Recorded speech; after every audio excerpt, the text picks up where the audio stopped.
It's so good.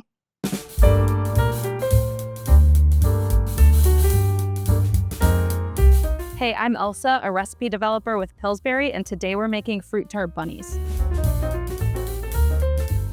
First, we're gonna let our pie crust come to room temperature.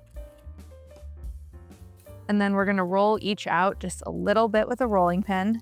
Bringing the dough up to room temperature makes this process much easier. While I'm rolling out the crust, I'm gonna get my oven preheated to 375. And then we're gonna cut out 7 3.5 to 4-inch circles from the crust. So then I'm gonna take each of my pie crust or pie dough discs and press them into a nonstick muffin tin. And you're gonna have 14 little tart shells total. So you'll need 2 pans. And the dough is gonna overlap a little bit. That's totally okay. If you wanna stretch it and try to get smooth sides, you can do that too. All right, so we've rolled out our second crust. I have a few extra shells in a second pan, and now I'm docking the dough or poking it with a fork. Adding these little holes helps the steam escape so the dough doesn't bubble up, and that leaves more space for your filling. We're gonna bake these for 13 to 16 minutes until golden brown. And then you will have some extra dough. What I like to do is just break it into pieces and sprinkle some cinnamon sugar on top and bake it for a sweet treat. And then while our tart shells are baking, we're gonna prep our strawberries. Cut the green parts off and then small dice the strawberries, and we need about 1.5 cups. Our tarts are a nice golden brown, and we're gonna let them cool for about 10 minutes. So our tart shells are still a little bit warm. I'm gonna transfer them to this cooling rack and let them cool completely. That takes about another 10 minutes. And then next we're gonna fill our tart shells with vanilla pudding.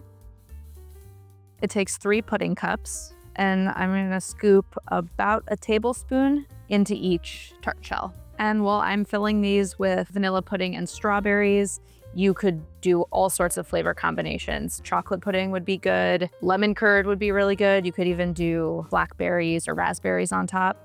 We're just gonna spoon our strawberries right on top. And then we're gonna pipe our little bunny heads on top. All right, so we're gonna fill our piping bag with whipped topping. And a little trick I like to use to make it easier to fill the piping bag is to stick it in like a pint glass or a drinking glass, and then fold the edges over the sides. Then you can scoop, no hands.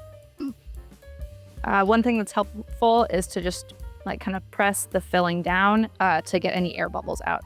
It'll make it easier to pipe. If you don't have a piping bag, you can use a resealable plastic gallon size bag. Then I'm gonna cut a 3/4 inch hole. And then this part can be a little bit tricky. What I'm gonna do is hold my piping bag right over one of the tarts and just squeeze with even pressure to get a nice little dome that'll make the shape of the bunny head.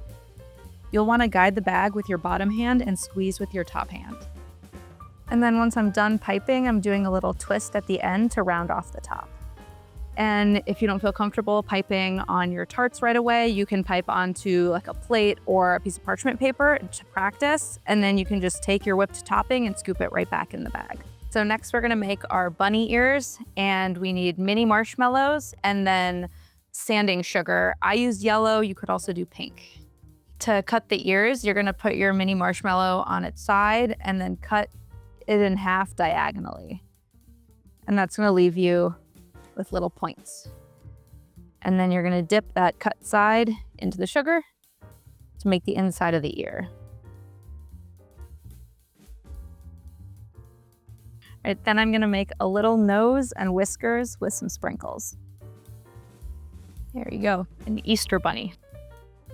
What I love about this recipe is that you can make these fancy tarts with super simple ingredients that you have at home, and it's crispy, it's creamy, it's fruity, so good.